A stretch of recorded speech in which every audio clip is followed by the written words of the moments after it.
Bonjour à tous, chers amis. Nous sommes le 6 mai 2024. Je suis avec Nicolas Lindemann qui est à Rio, au Brésil. Bonjour Nicolas. Bonjour Marc, plaisir de t'avoir. Merci de me Merci de recevoir. participer.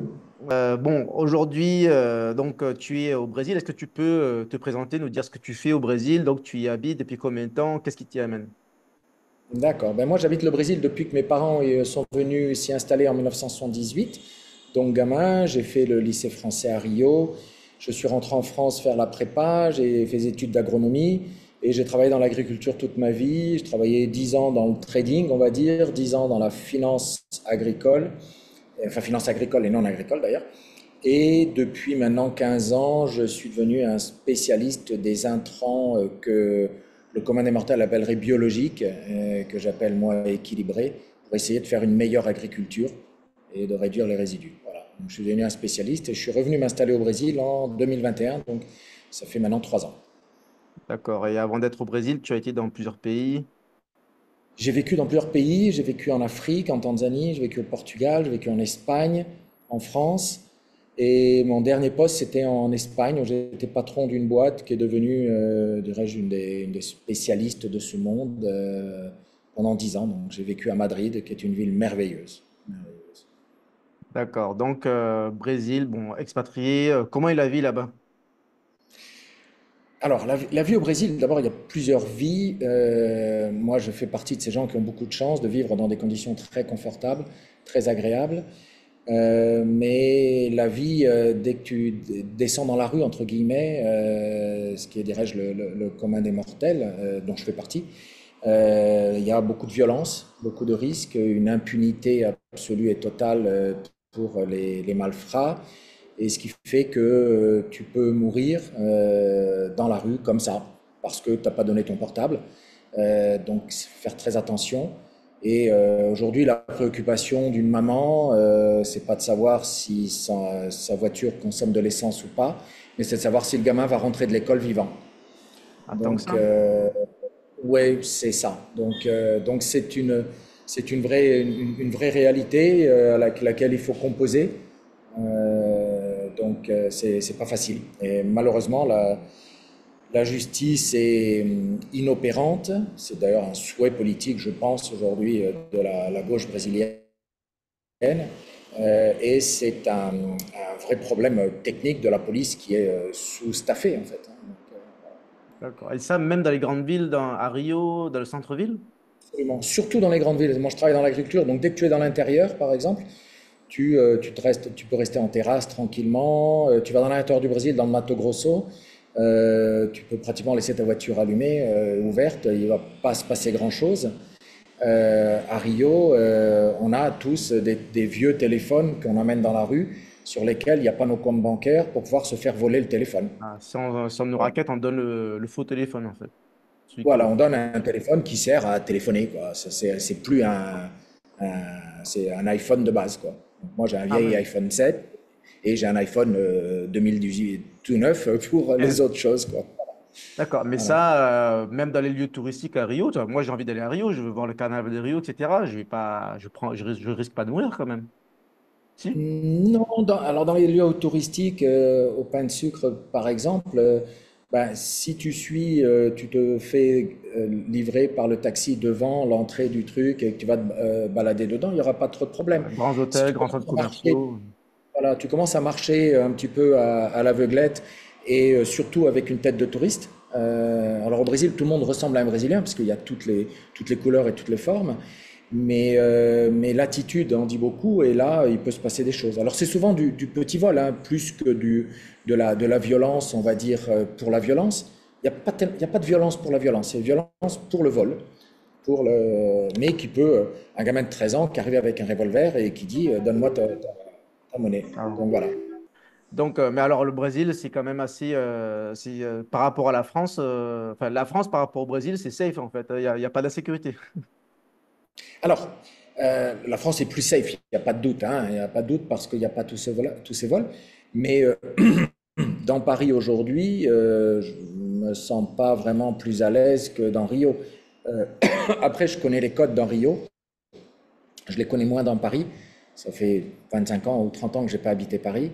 Donc je connais pas les codes, mais moi ce que j'en entends de cette violence, et alors qu'il y a de la violence pour la violence, des coups de couteau gratuits, des choses, donc ça fait assez peur. Et moi, mes sœurs y habitent, et l'une de mes sœurs interdit sa fille à prendre le métro après 20 heures ou 21 heures. Moi c'est l'information que j'en ai, donc elle est partielle bien évidemment, mais clairement la violence au Brésil c'est probablement un niveau au-dessus. On a un problème du trafic de drogue, on a un problème de la corruption des élites politiques liées au trafic de drogue. Non, c'est profond. C'est profond. D'accord. Bon, tu es en tant qu'expatrié au Brésil, tu suis quand même l'actualité, tu suis la politique, tu es engagé. Très. Bon, on a été mis en contact pour parler de la vie au Brésil, mais aussi de la politique. Comment ça s'est passé? Comment tu t'es engagé en politique et rapproché un petit peu de l'actualité française? Alors, peut-être la question est un peu double. D'un côté, la partie française, moi, je me suis quand même rendu compte assez vite, en particulier par rapport à l'Europe, par rapport à ce que j'ai vécu en Espagne, puisque l'impact de l'Europe en Espagne est aussi assez important. Et comment dire, je suis arrivé à la conclusion qu'aujourd'hui, l'Europe telle qu'elle est construite, enfin en tous les cas telle que les dirigeants européens, la Commission souhaite le construire, qui est une espèce de fédération européenne avec des pouvoirs centralisés, aujourd'hui ne fonctionne pas, elle est trop loin des réalités des peuples et surtout elle essaye de mélanger des peuples qui ne sont techniquement pas mélangeables. On ne peut pas mélanger des gens qui n'ont pas les mêmes niveaux de salaire, les mêmes niveaux de charges sociales, les mêmes niveaux de prestations sociales, les mêmes aspirations sociales. Entre un Roumain, un Polonais, un Allemand, un Français, un Espagnol, on n'est pas tous dans les mêmes choses. Moi j'avais des usines à l'époque, quand j'étais en Espagne, j'avais des usines en France, des usines en Espagne. Les aspirations des équipes en France et en Espagne n'ont rien à voir. Avec 1200 euros en Espagne, à Albacete, on vit très bien. Avec 2000 euros en France à côté de Laon, à côté de Reims, on ne vit pas. Et donc, on est dans des situations complètement différentes. Et vouloir faire une Europe fédérale comme ça ne fait aucun sens. Donc moi, je suis en faveur d'une Europe de la coopération des pays, mais des pays qui soient souverains. Ça, c'est quelque chose qui me paraît absolument fondamental. D'accord. Et donc, quel était ton engagement? Quand est-ce que ça a démarré? Si j'ai bien compris, tu étais peu politisé avant la campagne présidentielle. Pas politisé, en fait, j'avais jamais participé de campagne politique avant cette campagne présidentielle, donc la dernière. Et j'écoutais beaucoup à l'époque Éric Zemmour sur Face à l'info. C'était quelqu'un que je trouvais qui avait des bonnes analyses, donc qui m'intéressait. Et autant je suis pas politisé, autant j'écoute beaucoup d'analystes, on va dire. J'essaye d'être le plus vaste possible dans mon champ d'analyse, ce qui est probablement pas tout à fait vrai. Et, et quand il s'est présenté, il me paraissait logique de le soutenir, et donc je l'ai soutenu. J'ai pris une carte chez Reconquête et je l'ai appuyé, etc. Et je trouve qu'il a plutôt fait du bon travail de lever des problèmes réels dans le, comment dire, dans la campagne. Problèmes réels qui ne sont pas soulevés par les autres partis de centre ou de gauche qui apportent des problèmes qui n'en sont pas ou qui créent des problèmes d'ailleurs. D'accord. Donc, Et ces comme problèmes, le c'est quoi? wokisme. C'est l'immigration, l'insécurité, surtout, c'est ça? Voilà, c'est qu'en fait, il y a le problème de l'immigration qui est recevoir chez soi de manière folle, sachant qu'on n'a pas à manger pour tout le monde. Donc ça, c'est une réalité, quel que soit le niveau de faim de la personne dehors. On doit savoir gérer ce que l'on sait faire. Et avec, bien évidemment, je recompare à mes salaires quand j'avais des usines en France et des usines en Espagne. Il est évident que plus j'ai d'immigrants, plus j'arrive à mettre la pression sur les salaires en France et donc à réduire mes coûts de production. Mais ça, c'est misérable. C'est une position qui est complètement misérable. Ensuite, les salaires sont plus élevés et les usines sont rentables. Donc, expliquez-moi où est le problème. D'accord. Donc en fait, le souci le souci de l'immigration, mais c'est le souci justement d'une Europe qui cherche à mettre la main partout, qui cherche à légiférer et à contrôler la vie du petit Français moyen, du petit Polonais moyen, et ça marche pas, on le voit bien aujourd'hui. Alors, donc, tu es pour une immigration choisie, en quelque sorte, comme ce que prônaient Non. autrefois les LR. Alors, Mais au pourquoi Brésil, excuse-moi de t'interrompre, mais au Brésil, viens, tu ne pourras pas venir travailler. tout à fait, ouais. Tout français, tu n'as pas le droit. Pour obtenir un visa ici au Brésil, tu as plusieurs options. Un, tu investis un demi-million de dollars. Deux, tu obtiens un visa de travail par le biais de ton entreprise qui vient te venir. Trois, une entreprise brésilienne t'achète, entre guillemets, au salaire brésilien et te compare à des Brésiliens. Donc, tu ne vas pas venir travailler au Brésil comme ça. Le Brésil choisit son immigration. Le Canada choisit son immigration. La Ouais. France, les États-Unis, tout le monde. Il n'y a que l'Europe où c'est open bar. Et tu vas certainement pas aller au Brésil sur un bateau de migrants et être accueilli avec des aides, des logements, etc., etc., Ah, quoi. De l'argent de y a poche. pas. Ici, les accueils des migrants, c'est les favelas. Et ouais, c'est ça les accueils des migrants, hein. Parce qu'on a des migrants internes au Brésil. Le Brésil, c'est un peu une fédération européenne qui d'ailleurs marche pas si bien que ça, avec des États qui ont une certaine autonomie et un gouvernement fédéral, d'accord. Et les gens émigrent du nord-est du Brésil, où c'est théoriquement pauvre, vers les grandes villes, Rio, São Paulo, etc. Et quand ils arrivent ici, ils se retrouvent à vivre dans des favelas et ils sont pris sous contrôle des milices et des trafiquants de drogue. Et hier soir, le taxi nous racontait qu'il n'arrive pas à avoir Internet par les Internets normaux. Il est obligé de prendre l'Internet du trafic de drogue. Donc il paye 150 réals, c'est-à-dire 30 dollars, au trafic de drogue tous les mois pour avoir Internet. Ça, c'est la réalité. Et il ne vit pas dans une favela, il vit dans la zone nord de Rio. Et il est chauffeur de Uber dans une voiture de luxe, etc. Donc Ok. voilà, ça c'est la réalité de Rio. Très bien. Bon, bon, tu as le profil quand même d'un chef d'entreprise, ou en tout cas d'un general manager. On aurait pu imaginer que tu soutiendrais plutôt la droite, le centre droit, les LR, etc. Qu'est-ce qui a fait que tu as pris ta carte à Reconquête, mais pas au LR ou au UMP avant, comme ce que faisait la majorité des Français de l'étranger à l'époque de l'UMPS, en quelque sorte? Qu'est-ce qui fait que maintenant tu t'es intéressé? Voilà, ça m'intéresse parce que c'est pas tous les jours qu'on a voilà, on va dire des cadres supérieurs qui d'habitude votaient LR. Donc voilà, qu'est-ce qui a fait que ton esprit a switché à ce moment-là? Alors, il y a plusieurs choses. La première, c'est que j'ai toujours été plutôt de droite que de gauche, on va dire, même si je me considère un homme social. J'ai toujours, dans mes sociétés, fait très attention à l'aspect humain, à l'aspect social et au développement des hommes. Et j'ai toujours préféré les hommes à la marge nette, et ce qui m'a valu des déboires avec mes conseils d'administration tout le temps. Donc, je me considère un homme social, et je considère que le socialisme est un hold-up au mot social, parce que le socialisme n'a rien de social. Ça, c'est ma première chose.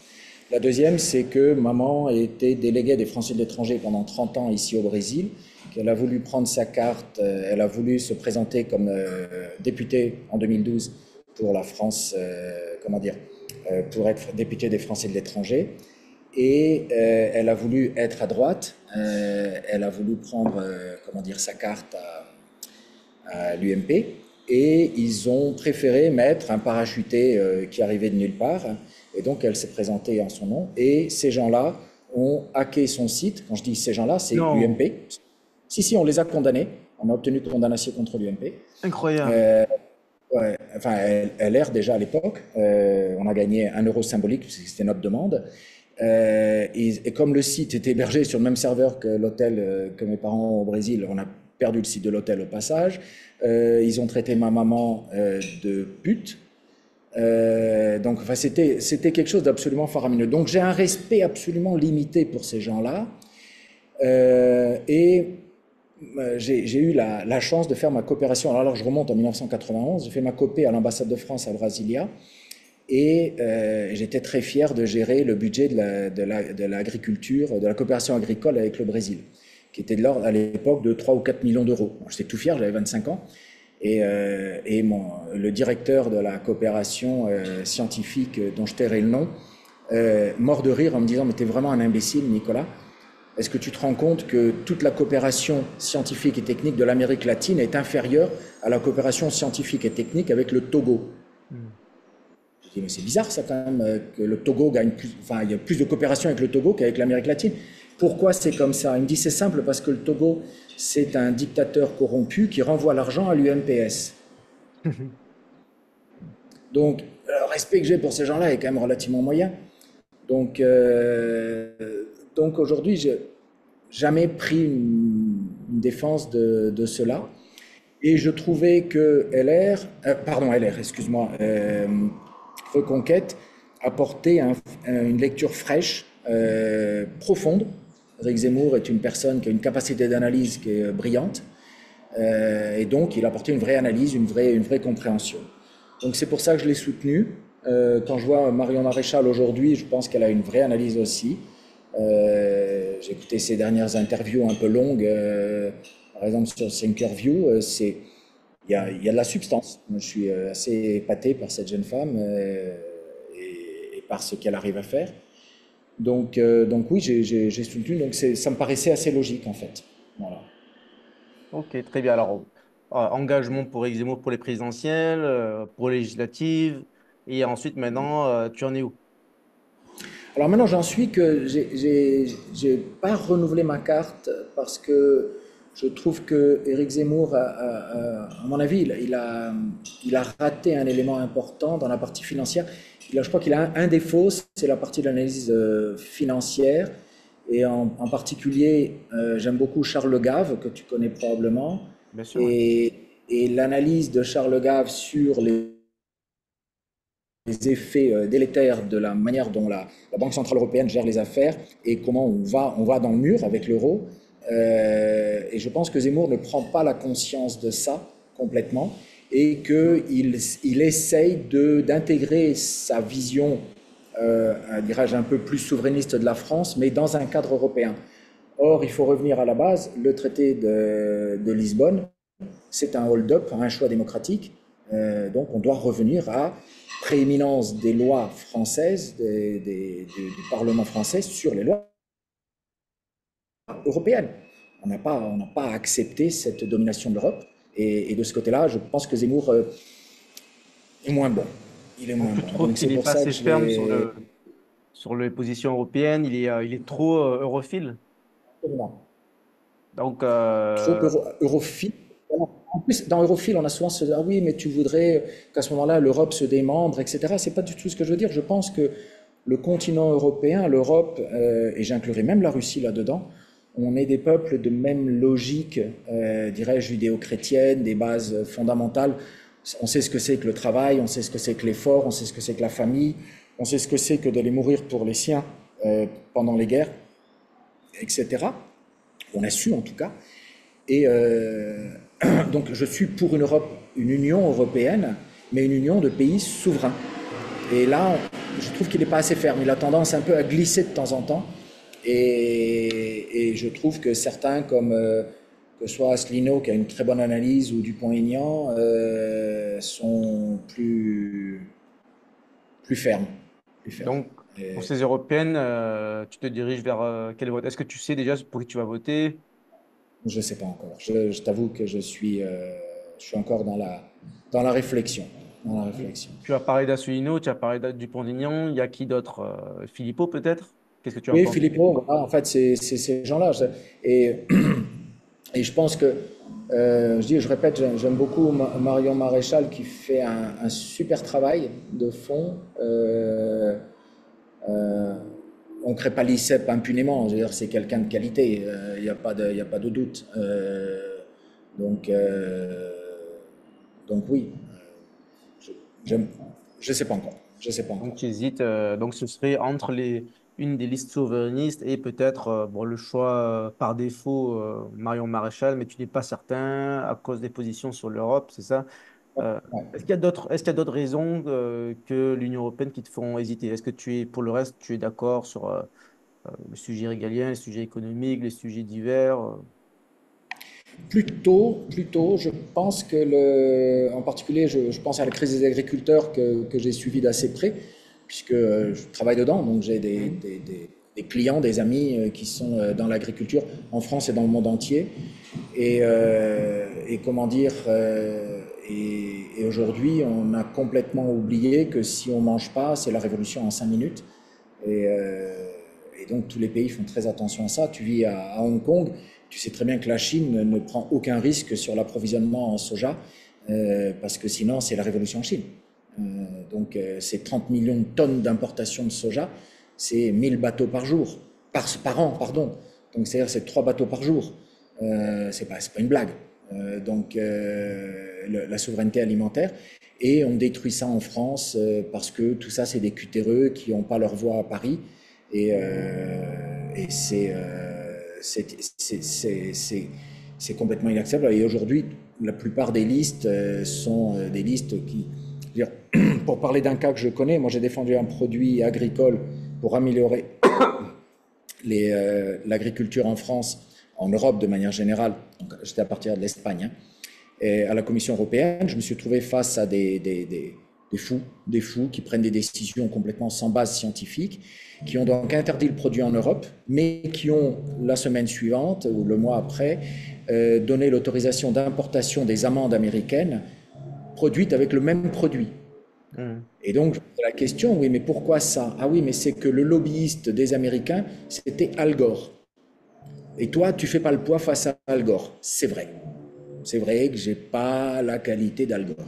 C'est un fait. Donc on est face à des fous qui ont pris le contrôle du bateau. Moi, j'ai parlé aux gens de la DG Santé, de la DG, comment dire, DG Développement. C'est des fous. D'accord. Des fous. Bon, qu'est-ce que tu penses du RN? On a l'impression qu'ils sont, parce qu'en fait, ils ont beaucoup d'électeurs chez les agriculteurs. Donc là, tu parles d'agriculture. Est-ce que ça te parle? Est-ce que ça a du sens que le RN est un vote beaucoup plus dans les territoires ruraux? Comment tu analyses ça? Est-ce que tu Alors, pourrais hésiter avec un vote RN, par exemple? non, non, parce que pour moi, le RN est un faux-nez de l'UMPS qu'on agite régulièrement pour faire adhérer tout le monde à l'UMPS. Aujourd'hui, c'était le cas à l'époque de Jean-Marie Le Pen, c'est le cas aujourd'hui avec... ils n'ont aucune envie d'être au pouvoir, ils ne sont là que pour... C'est un business d'engranger des frais, de faire payer les frais de campagne, c'est un business, ils savent gérer leur entreprise, ils le gèrent très bien d'ailleurs, c'est des très bons entrepreneurs, mais leur but, c'est surtout pas de prendre le pouvoir parce qu'ils en sont parfaitement incapables. Et eux, aujourd'hui, c'est presque, aujourd'hui, c'est une droite qui se centrise le plus possible. Je ne serais pas étonné de voir le jeune, comment il Bardella? s'appelle, Bardella, faire des alliances avec Renew facilement. D'ailleurs, je crois qu'il est aligné sur Renew au niveau de l'Europe, non? Donc, C'est qui Regno? Renew, c'est le parti Ah, Renew, centre-droit. Renew, oui, oui. Renew, oui. Renew, ouais. Ouais. D'accord. Bon, ils sont Donc, défendus en tout cas pour l'instant. Mais ok. ouais, enfin, c'est quand même très proche, quoi. Donc c'est pour ça, aujourd'hui, je pense qu'il y a, on doit revenir à une réalité. On est fier d'être européen. Enfin, moi, j'ai eu l'occasion de travailler j'ai vécu dans 5 pays, 3 continents. J'ai voyagé dans, je ne sais, une soixantaine de pays dans lesquels j'avais des filiales. Je connais un petit peu, et puis surtout, je vais dans les mondes agricoles. On doit être fier de ce qu'on est. Il n'y a aucun mal à être, comment dire, d'origine française, blanc, d'être chrétien, d'être père de famille, d'être un homme. Enfin voilà quoi. Et aujourd'hui, quand je suis au Brésil, les Brésiliens, ils sont fiers d'être Brésiliens. Quand je suis aux États-Unis, les Américains sont fiers d'être. Quand tu vas au Japon, Ouais, tu bah découvres oui. que les gens, ils sont japonais. Ils sont japonais. Ils sont fortement japonais. En France, c'est un tabou. Si tu es fier d'être En français, France, c'est un tabou. tu promets le Exactement. drapeau français, tu es extrémiste. Voilà. Et on veut passer ça à partir des profits. Et aujourd'hui, en face de nous, on a des gens qui sont vraiment comment dire, d'origine maghrébine, musulmans, comment dire, et qui veulent imposer leurs lois, leur réalité. Et ben non, non, non. D'accord. Et pourquoi tu dis que le RN se centrise? C'est parce que justement, tu trouves qu'ils se compromettent avec les valeurs, avec le système. Bon, comme par exemple, comme Marine Le Pen dit que l'islam est compatible avec les républiques. C'est ça que tu... Exactement, D'accord. exactement. Et en fait, elle cherche absolument à se dédiaboliser des affres de son père. Et donc, rien ne va plus. Elle fera n'importe quoi pour dédiaboliser le RN et continuer à faire fonctionner l'entreprise familiale. Et D'accord. surtout pas prendre le pouvoir. Surtout pas prendre le pouvoir. Tu Donc, penses qu'ils veulent pas le pouvoir, ils veulent juste faire tourner une petite PME, c'est ça? absolument. Petite, petite, ils ont un super chiffre Grave. d'affaires. Hein. Ouais. Ouais.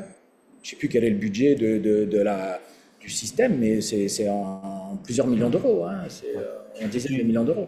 alors, qui tu verrais, bon, maintenant, puisque tu hésites pour les européennes, qui tu verrais en 2027 pour la Comme, présidence? comme président. Alors, je pense que moi j'aimerais bien voir Zemmour à condition qu'il comprenne la partie financière du problème. Je pense qu'il y a malheureusement peu de politiciens aujourd'hui qui comprennent vraiment l'impact financier. Très peu, trop peu. Quand on voit Bruno Le Maire nous parler d'économie, mon Dieu, quoi, on est dans l'imbécilité totale. Et donc j'aimerais bien quelqu'un comme Zemmour qui a cette capacité d'analyse et de compréhension. Maintenant, la position d'un président, c'est quelqu'un qui rassemble, c'est quelqu'un qui réussit à réunir, mais qui donne une vraie vision, qui donne une vraie... Qu'est-ce qu'on va faire de la France? Où est-ce qu'on va ensemble? Et aujourd'hui, il n'y a pas ce projet-là. Il y a pas ce projet. Personne? Il y a eu une... Macron a tenté son coup avec la Startup Nation, mais c'était un gros coup de flanc. Et depuis, on est simplement dans la destruction systématique de la France. Il a quand même vendu les bijoux de famille. Donc, il a touché des millions d'euros de commissions en tant que, comment dire, banquier. Je connais, je travaille dans la finance et dans les fusions-acquisitions.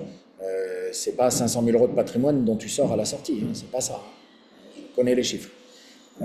Donc on est dans un système où il est pris par les gens des banques qui savent très bien combien il a sur les comptes en banque. Donc il fait ce qu'ils disent. Il fait ce qu'ils disent. Donc il faut quelqu'un comme Zemmour, maintenant, à condition qu'on ait le courage de remettre la prééminence du droit français et des choix français.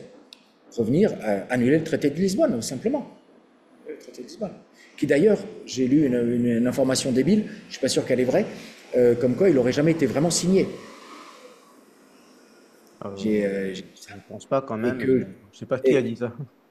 j'ai écouté ça récemment, mais comme quoi Sarkozy ne l'aurait pas signé. Donc, Bon, à vérifier. Oui, bon, même si à la... vérifier, à D'ailleurs, vérifier, à vérifier. même si c'est vrai, c'était vrai, je pense pas que ça change grand-chose parce que dans la Ça pratique. change rien parce qu'il est moralement dans les mœurs, on est tout à fait d'accord. Mais le souci aujourd'hui, c'est vraiment l'incapacité du peuple français de décider. Euh, aujourd'hui, euh, aujourd'hui, qu'est-ce que tu veux faire avec le choix? On a une Madame van der Leyen qui est quand même accusée de corruption en Allemagne et qui vient en Europe, qui est face à des éléments d'accusation fermes sur ces SMS avec Bourla et différentes gestions qui sont quand même tout à fait tendancieuses. Et tout le monde est en train de dire qu'elle va redevenir présidente de la Commission européenne. On Ouais, nage c'est en plein dé. probable. Oui, c'est probable. Elle est, Donc elle est on prête à nage en toutes les alliances pour rester au pouvoir. Ah, absolument, absolument. Donc on Donc est là, face à reste de des voir. incombustibles. On est face à des incombustibles qui sont là, qui sont tous en CDD et leur problème c'est d'obtenir le prochain CDD. Donc D'accord. Bon, si on a bien compris, 2027, plutôt Zemmour, quelqu'un qui se rapproche. Européenne, bon, NDC, mais quelqu'un qui comprend les enjeux plutôt dans le sens. financiers, Frexit. Qu'est-ce qui pourrait influencer ton vote dans les prochaines semaines? Tu vas écouter les débats, tu vas faire attention à quoi? Ouais, je vais écouter les débats et surtout, j'aime bien écouter les analyses de fond. C'est-à-dire que le problème des débats, le problème des interviews très rapides de quelques minutes ou dizaines de minutes sur les chaînes particulièrement mainstream sont souvent incomplètes. Tu n'arrives pas à saisir la réalité. Donc, je préfère les interviews plus profondes il y a des très bonnes chaînes d'infos qui font je parlais de Thinkerview, tu as Tant mieux, Livre ouais. Noir, tu as les gens d'Omerta, tu as euh, qui, euh, qui font des analyses profondes. Aujourd'hui, alors je les connais peut-être pas, mais je ne connais pas de chaîne de gauche qui pose ces questions-là. Moi, j'aimerais bien que Marion Maréchal se fasse titiller pendant 2 heures par un journaliste de gauche. Ça pourrait être marrant. Euh, mais, euh, ouais. Après, il y a le problème de l'utilité du vote. C'est-à-dire que moi, je réfléchis au niveau européen. Comme je te dis, j'ai vécu longtemps en Espagne et au Portugal, où j'ai encore une maison. Euh, J'espère que l'Espagne et le Portugal vont prendre une position très à droite sur la Commission européenne. Que cela, c'est déjà le cas en Hongrie, c'est déjà le cas en Suède, c'est déjà le cas dans d'autres pays. Donc si la France et tous ces pays-là commencent à avoir une force de de droite souverainiste, je pense qu'on peut avoir un début de solution. Donc cette utilité du vote me paraît importante. C'est quoi le rapport avec l'utilité? C'est-à-dire, Voter pour des partis qui ont la capacité de driver dans ce sens-là. C'est-à-dire que, pour ça, tu me parlais du Rassemblement national. Le Rassemblement national, clairement, ne s'allie pas avec la droite plus dure, plus souverainiste, telle qu'elle est en Italie, par exemple. d'accord, oui, parce que là, tu fais mention à la stratégie de ECR, par exemple, le parti dans lequel est Reconquête, en disant que c'est le seul parti qui peut renverser un petit peu la tendance Exact. plus souveraine, d'accord. Et donc, le vote utile, tu veux dire que utile pour faire partie de la grande coalition des droites C'est dans le ça. Parlement Et européen, ouais. pour, à l'intérieur de l'Europe, bloquer cette situation complètement Voilà. Mais faramineuse. bon, techniquement, le ID, il en fait partie, le groupe du RN. Tu penses pas? Alors là, tu me poses une colle, je suis pas un spécialiste des alliances à ce niveau-là, donc il me semblait que non, mais je vérifierai. Ouais. Bon, on va dire qu'il y a deux partis plus à droite que le PPE, c'est ECR et ID. Ouais. Et après, la question, c'est est-ce que c'est utile de voter, d'avoir plus de députés ID ou pas? Et la stratégie de reconquête, c'est de dire que bon, il y a plus, comme ils sont plus au centre, ils peuvent faire plus d'alliances, éventuellement influencer la réélection ou pas de von der Leyen. Voilà. Mais donc, parce que moi, quand tu parlais de vote utile, je pensais plutôt au niveau national. Est-ce que tu vas voter ou pas pour des listes qui ont a priori moins de chances de faire 5%? Donc, parce que tu parlais des souverainistes, de Philippot, d'Asselineau, etc.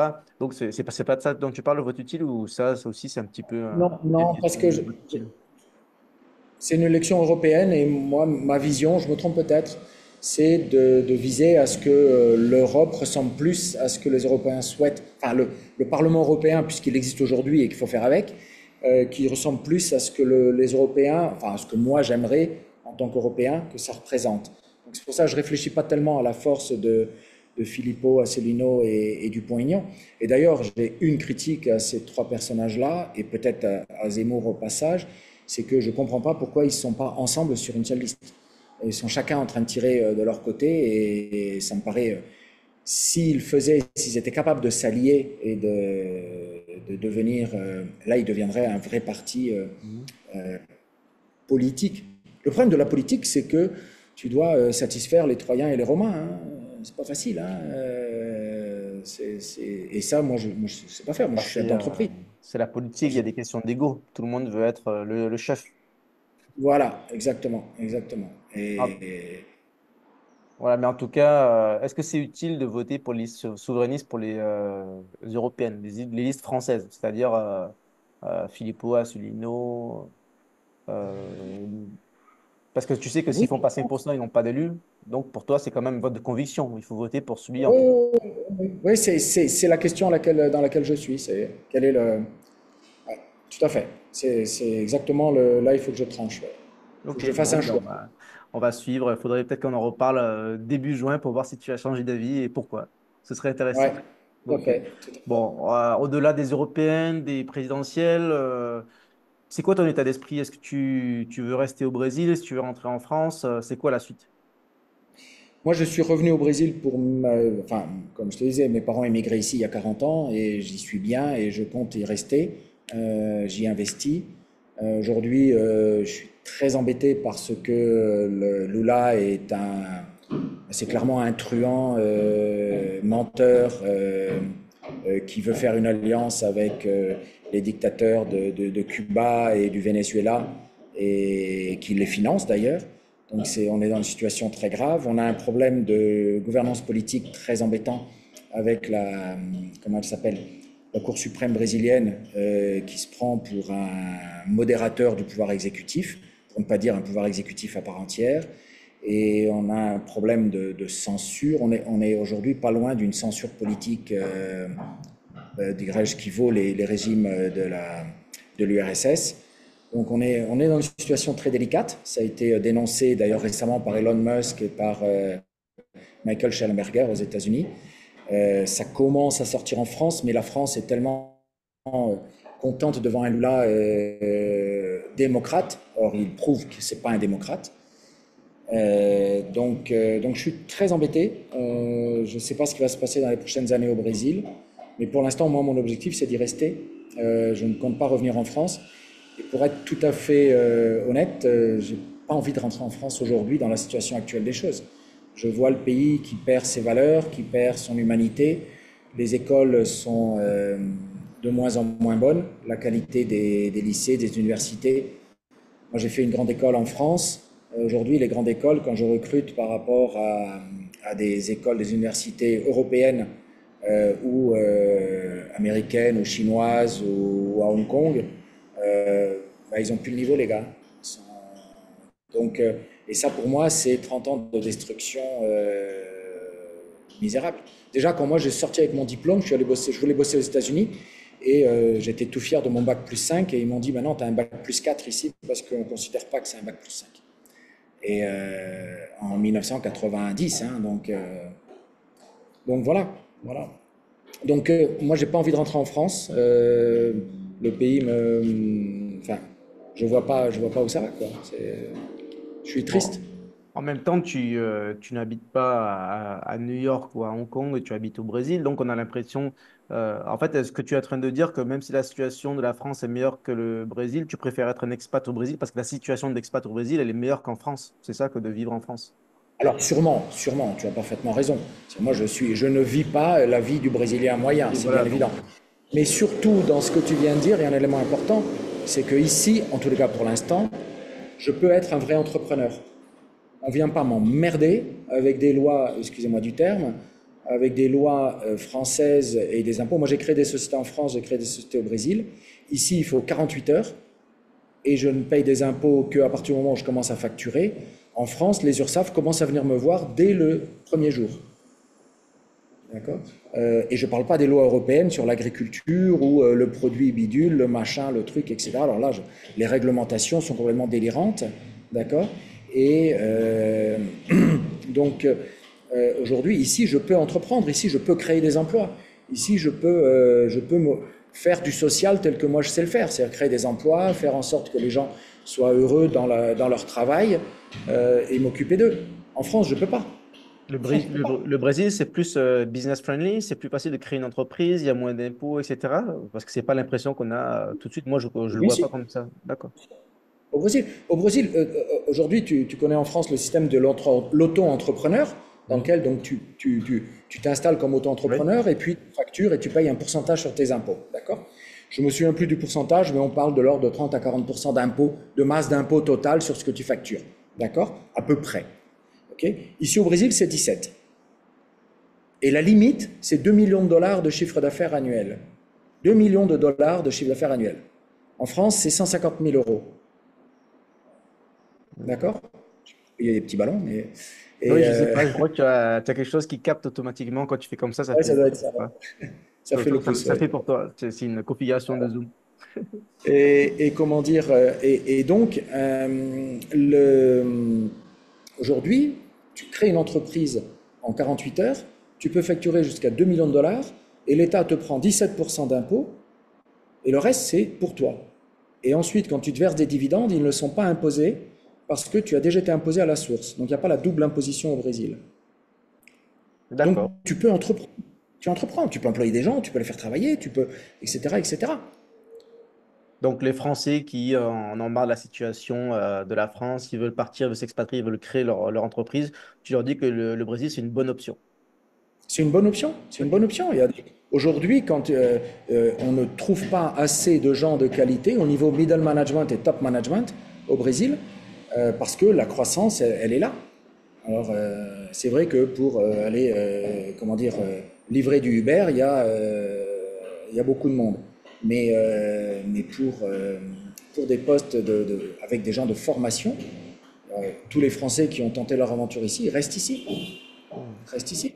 Parce que c'est facile. C'est facile. D'accord. Donc, rentrer en France, pourquoi faire? Alors oui, je viens en France parce que c'est un pays merveilleux, avec une campagne merveilleuse, j'adore le vin, j'adore manger, j'y ai des amis, mais j'ai de la famille, mais je ne vais pas entreprendre en France. Ça fait aucun sens. Ça fait aucun sens. D'ailleurs, pour reparler de Charles Gave, je trouve qu'il est très courageux il vivait à Hong Kong jusqu'à il n'y a pas très longtemps, et il est revenu en France par conviction personnelle. Alors je lui ai posé la question. Je lui ai demandé pourquoi il est rentré en France. Il m'a dit que bah ouais, il a fait ce qu'il a fait à l'étranger et il commence à avoir un certain âge. Et la France est son pays. Il préfère mourir en France que dans un hôpital à Hong Kong ou à New York ou à Los Angeles. Ouais, Ça a du sens. bon, après, il est hors d'eau, hors d'air, donc je suis content pour lui. Et je trouve que c'est bien. Et comment dire, j'ai écouté le dernier Thinkerview où il était face à Monsieur Laroutouro, euh, c'est de la déviance totale. Enfin, les questions de l'un, et on est dans la déviance la plus absolue. Et ouais, voilà, quoi. Donc, Ok. revenir en France, pourquoi faire? C'est une bonne question. Sans parler des droits de succession qui sont complètement absurdes. C'est-à-dire qu'en France aujourd'hui, au-delà de 100 000 euros par enfant et par parent, c'est 40% d'impôts. Donc c'est-à-dire que je détruis la moitié du patrimoine à peu près, parce qu'il faut payer un avocat, parce que machin, etc. C'est la moitié du patrimoine que je dois vendre pour un État qui me porte quoi? Eh ben, il va utiliser cet argent pour financer l'immigration et l'accueil des migrants, tout ça. C'est bien. Voilà, très bien. Ouais, pour donner la... Alors, le plus drôle, c'est que ces gens-là ont la couverture maladie universelle, et moi non. Hmm. Je m'attendrais à ce qu'en tant qu'expatrié ici au Brésil, la France me couvre gratuitement. Ah non, c'est pas gratuit. C'est pas gratuit. Moi, mon assurance, elle me coûte 20 000 dollars par an. Ouais, ouais, mais bon, après, c'est parce que tu cotises pas. Mais voilà, on pourrait dire que sur la nationalité, il pourrait y avoir quelque chose. Pour ça, c'est un autre sujet encore. Ouais, tout à fait. Mais je paye 20 000 dollars pour un couple. Et je n'ai que 58 ans. Bon, je trouve que c'est jeune.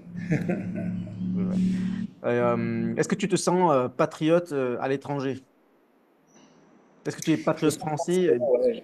Ouais, je me sens français, c'est-à-dire que moi, j'aime bien dire que je suis franco-brésilien. Moi, j'ai double La nationalité nationalité. brésilienne aussi, oui. Ouais, ouais, ouais, ben, ma femme est brésilienne et elle est devenue française. Ça fait donc maintenant 30 ans qu'on est mariés. On a, j'aime bien dire que quand je réfléchis et je travaille, je suis français et quand je danse la samba, je suis brésilien.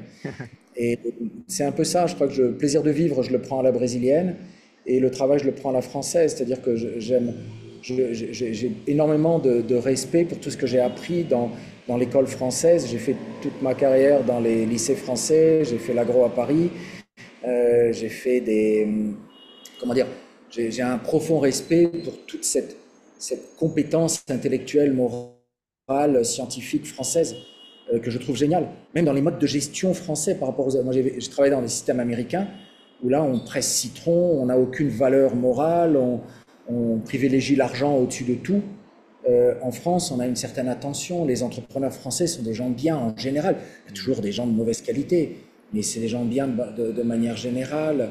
Non, Euh, c'est j'ai c'est clair participé que en France, tu connais sûrement l'APM, l'Association pour le progrès du management créé par Pierre Belon, qui aide les managers français à se positionner en tant qu'humains et chefs d'entreprise. C'est fabuleux comme système. Et ça c'est le management à la française. Donc oui, je suis français. Je suis français, je suis fier de l'être. Et j'aimerais bien pouvoir dire à mes amis, allez en France, vous craignez rien. Là, j'ai un ami qui va en France maintenant. Je lui dis, bah, tu fais attention, tu vas pas là, tu fais pas ci, tu Mhm. fais pas ça. Ah bon? Je travaille dans une boîte japonaise. Et les Japonais, quand ils vont en France, ils ont eu une liste des endroits dangereux en France. Ouais. Ils ont une Et les carte en gouvernements japonais japonais, avec les quartiers ouais, dangereux à Paris. Ouais. ouais, ouais, les Japonais, ils ont une carte en disant attention, Paris est dangereuse. Le gouvernement japonais distribue ça à leurs petits ressortissants. Ouais, ça fait passer un petit peu comme un pays du tiers-monde. Voilà. Mais en tout cas, je suis Un petit d'accord peu. avec toi. On a vraiment un savoir-faire français exceptionnel, pas seulement au niveau de la gastronomie et du luxe, mais aussi du savoir-faire du business. Parmi les Absolument, meilleures écoles de commerce au monde, elles sont françaises, absolument, ingénieurs absolument. aussi. Donc voilà, il y a tellement de savoir-faire qui est malheureusement, je pense, gaspillé par des politiques trop gauchistes, on va dire en tout cas qui favorisent l'assistanat. Donc, en fait, il y Non, a beaucoup tout de à fait. gaspillage en France. Alors qu'à Non, l'origine, c'est le plus beau pays du monde avec le meilleur savoir-vivre. Voilà. mais c'est le problème de l'assistanat. Tu soulèves un problème très. En 1970, je crois, un curé français qui avait été un des derniers Français à quitter Dien Bien Phu arrive au Brésil, en passant par la France, pour s'installer ses valises dans la zone nord de Rio, la zone la plus défavorisée. Et il décide d'aider les familles dans la misère la plus totale à sortir de la misère. Quand il meurt en 1992, il a construit 7 églises et il aide en temps réel 250 ou 300 familles, donc avec 4-5 enfants à chaque fois, donc un millier de personnes à les aider. À l'enterrement, il y avait plus de 5000 personnes, les rues étaient bloquées, enfin c'était quelque chose d'effroyable. Un homme absolument génial, le père Paul Guéry, un homme magique, un saint.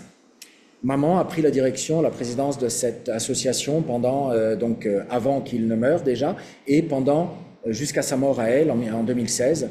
Elle s'est occupée de l'association. Et une chose qu'il faisait, c'était de donner des sacs de nourriture tous les mois aux familles en disant voilà un sac de nourriture qui vous permettra de tenir au moins une partie du mois. Donc il y avait du riz, des haricots noirs, des machins, de l'huile, etc. Mais madame, vous venez au cours d'hygiène, de couture, de machin qu'on vous donne toutes les semaines. Les gamins, ils vont à l'école tous les jours. Et papa, il vient aussi pour apprendre. On a des cours pour être tourneur, pour être soudeur, etc., etc. Très bien. Ça a marché jusqu'à l'élection de Lula en 2002, je ne sais plus quelle est la date, ces eaux-là. D'accord. Et là, il a créé la Bolsa Familia, qui est donc un sac de bouffe dans lequel il donne aux gens, sans contrepartie. Bah, c'est le Et principe de l'association a l'assistanat, du gauchisme. Exactement. Et l'association a périclité complètement parce que les gens venaient prendre leur sac et puis ils allaient à la préfecture prendre le même, donc ils avaient deux fois. Mais quand on leur disait, ah mais si tu veux le sac, il faut que le gamin il aille à l'école. Ah ouais, non mais c'est trop fatigant. Donc je préfère pas le prendre, je vais aller à la préfecture et je vais prendre le sac. Et voilà. Et l'association est morte. En attendant, dans cette association, il y a eu je ne sais combien de jeunes qui ont créé leur entreprise, dont la maman a été illettrée, même pas. C'est des gens la maman, elle peut même pas être employée de maison parce qu'elle ne sait même pas ce que c'est que l'hygiène de base. Donc tu lui dis nettoie le sol, elle ne sait pas ce que ça veut dire un sol propre. Donc c'est des gens, on est dans la misère la plus totale. Moi je suis rentré dans des maisons comme ça parce qu'avec maman évidemment on allait aider et des maisons tu ressors pour vomir dehors tellement c'est sale. Ça je l'ai vécu quand j'avais 14, 15 ans, 16 ans. Et là, tu as les gars qui disent non, mais je donne à manger à ces gens-là, comme ça, ils votent pour moi. Le clientélisme. Absolument, absolument. Et ça, c'est ce que fait l'UMPS en France, ce que Ouais, fait, on arrive à ça en France aussi, hein.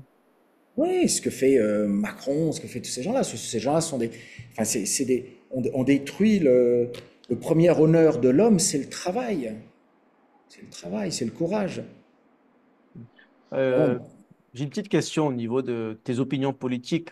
Beaucoup de gens préfèrent ne pas parler de politique parce que ça peut leur poser problème de leur travail, etc. Toi, tu es gros chef d'entreprise, aucun problème, tu n'as jamais fait de remarques, il n'y a aucun Français qui t'a dit, oh Nicolas, à cause de Ah tes si, si, si, opinions. ils me font des remarques, ça se termine en général très bien.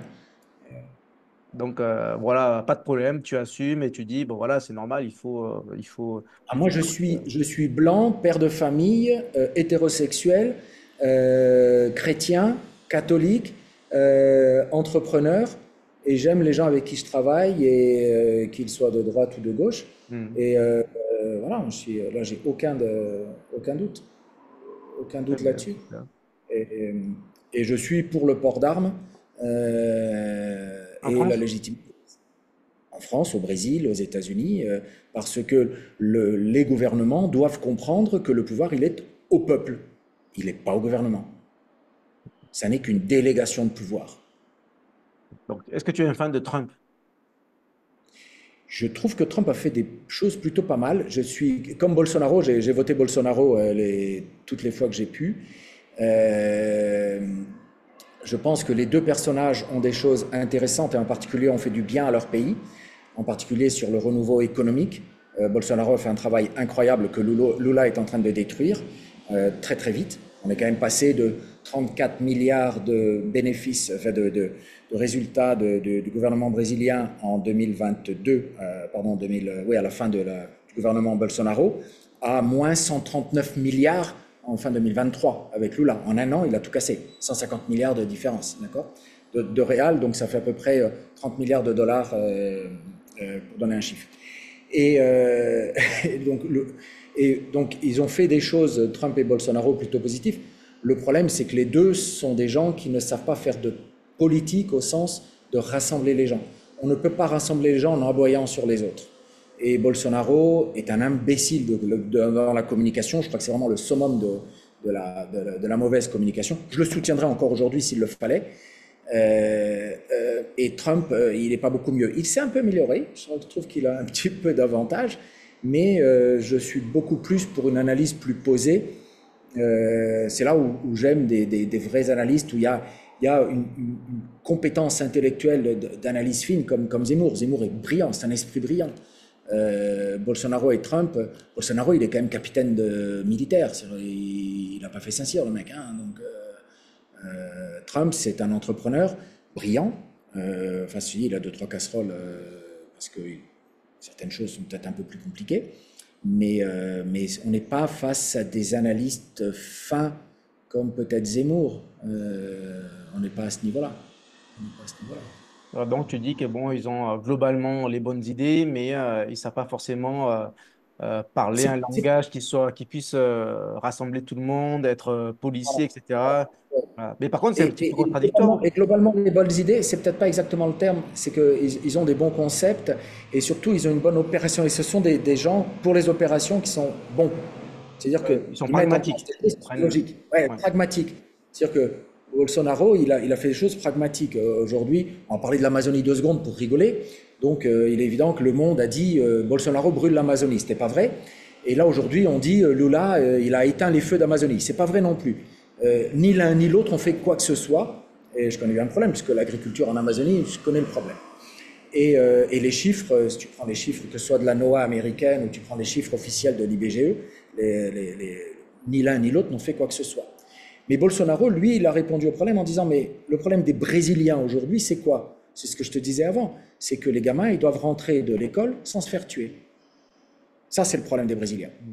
L'Amazonie, oui, c'est un problème, mais c'est un problème moins grave, moins maintenant, là, moins tout de suite. Moins urgent, D'accord? c'est pas la priorité. C'est pas une priorité tout de suite, d'accord? Et en plus, en Amazonie, on sait qu'il y a des ONG, en particulier norvégiennes, qui viennent parce qu'il y a des métaux rares, parce qu'il y a du pétrole, parce qu'il y a du gaz. Il y a du pétrole au Venezuela, mais il n'y en a pas au Brésil. C'est étonnant quand même. À 200 km de la même frontière. Arrêtez de prendre les gens pour des imbéciles. Donc, le problème de tout ça, c'est que tu as des gens qui sont plus pragmatiques et opérationnels, qui ont mis Bolsonaro a mis des ministres de grande qualité, le ministre de l'économie, le ministre de l'infrastructure, qui est maintenant gouverneur de São Paulo, qui fait un super travail à São Paulo. Donc, tu as vraiment des gens de qualité.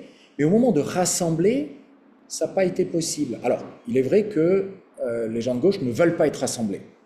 Parce que leur jeu, c'est de dire c'est moi ou rien. Donc de toute manière, on voit bien avec en France, là, le fou furieux d'extrême gauche, là, comment il s'appelle Mélenchon? Mélenchon, ne veut pas être rassemblé. Lui, il n'a aucun intérêt à être rassemblé. Lui, enfin, on est dans l'élucubration la plus totale. Donc aujourd'hui, le vrai problème, c'est de trouver quelqu'un qui soit capable de rassembler, mais tout en ayant une vraie opération de qualité et en cherchant les problèmes là où ils sont. Et les problèmes, pour revenir à la France, le problème financier de la France et le problème de l'Europe, de l'euro et de l'instabilité économique de l'euro, il doit être pris en compte et il n'est pas pris en compte aujourd'hui. Mais ça va exploser, c'est évident. Aujourd'hui, investir en France dans des actions ou dans des obligations du Trésor français, mamma mia. C'est un peu risqué. D'accord. Alors, tu parles de rassembler de la part de Lula, de la part de Bolsonaro ou Trump, mais tu critiques Marine Le Pen parce qu'elle essaie de trop rassembler ou d'être trop policée. Alors, c'est quoi le juste milieu? Absolument, non, c'est une très bonne question. Je ne la critique pas pour essayer de rassembler. Ouais, Je critiquerais, encore j'ai beaucoup de respect pour elle, hein, je tiens à le répéter, je la critiquerais pour ne pas assumer pleinement le besoin d'une Europe de l'union de nations souveraines. d'accord, on revient à l'Europe. Ouais, c'est plutôt là-dessus. Voilà, c'est plutôt là-dessus. Je dis encore pour président, je préfère un Zemmour ou une Marion que d'autres. Aujourd'hui, Asselineau, qui fait des très bonnes analyses, ne rassemble pas. Au contraire, il est clivant. Très bon analyste. Et je pense qu'il a besoin d'avoir la parole et c'est fondamental. Et de lui laisser le temps du débat, ça me paraît tout à fait clair. Très bien. Mais voilà, donc pour répondre à ta question, vraiment je pense qu'on doit réfléchir aujourd'hui en France sur la prééminence du droit européen ou de la Commission européenne sur la France. C'est pas à la France de décider si on met du lait cru dans les camemberts. C'est à la France, c'est pas à l'Europe. Mm. Ou si on utilise des boîtes en carton pour le camembert, je me rappelle qu'à une époque, c'était une vraie question, il fallait en faire en plastique. Bref, on Non, sort non, vraiment de l'état d'esprit de ce que devait être l'Union européenne au non, début. tout à fait. Euh, Tout à fait. Si tu veux pas acheter un camembert dans une boîte en bois, ben, tu l'achètes pas, c'est tout. Ça s'arrête là. ouais, ok. Bon, j'ai une dernière question. Quelqu'un qui veut aller au Brésil, créer son entreprise, est-ce que tu as des conseils? Qu'est-ce que tu lui dis? Alors, oui, alors d'abord, faire bien son étude, de savoir si, comment dire, l'étude de marché, ça me paraît évident. Faire très attention si l'adaptation de la famille va pouvoir s'y faire. C'est un pays qui est différent, même si c'est un pays qui est chrétien et qui a des bases très chrétiennes, qui assume sa chrétienté. C'est un pays qui a des bases de vie très différentes. La violence dans la rue est omniprésente, donc beaucoup de gens n'arrivent pas à tenir par rapport à ça. Et surtout ne pas prendre le Brésil comme un pays africain en fait. C'est un pays, c'est comme, je pense que tu dirais la même chose en Asie. Venez pas en Asie en champion du monde en disant je vais vous apprendre comment travailler. Ici, il y a les meilleurs docteurs, il y a les meilleurs avocats, il y a les meilleurs entrepreneurs sur pratiquement tous les niveaux. Il y a quand même un constructeur d'avions qui s'appelle Embraer, qui taille des croupières à la fois à Boeing et à, comment dire, et à Airbus, Airbus. d'accord? Ouais, le Brésil est un pays qui n'a absolument rien à apprendre de personne. Euh, il y a plein de choses à faire. Il y a du travail de qualité. Tu as des gens qui font des très belles sociétés qui s'installent ici. Tu as des startups qui viennent s'installer, qui ont beaucoup de succès. Euh, la facilité d'entreprendre est bien supérieure à la France, mais le risque est aussi à la hauteur. Pas de couverture sociale, pas de chômage, pas de retraite. Enfin si, 1500 réals, c'est-à-dire 300 euros par mois. Donc, euh, donc aujourd'hui, tu joues sans filet. Ici, on joue sans filet. Ok, très bien. Bon, c'est très intéressant. Est-ce que tu as un dernier mot, quelque chose que tu as sur le cœur, dont tu veux en parler? Non, je voudrais d'abord te remercier parce que c'est une discussion entre deux Français qui ne le sont qu'à moitié et qui vivent dans des pays différents et qui ont le courage de réfléchir à la France comme leur mère patrie.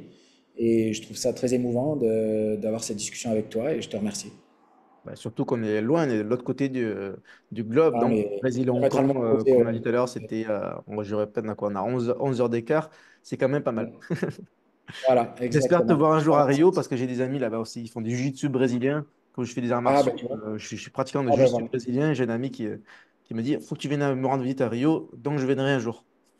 D'accord, mais tu viendras. Tu sais que j'ai habité dans l'immeuble de la famille Gracie, qui habite dans la Ah, rue ici.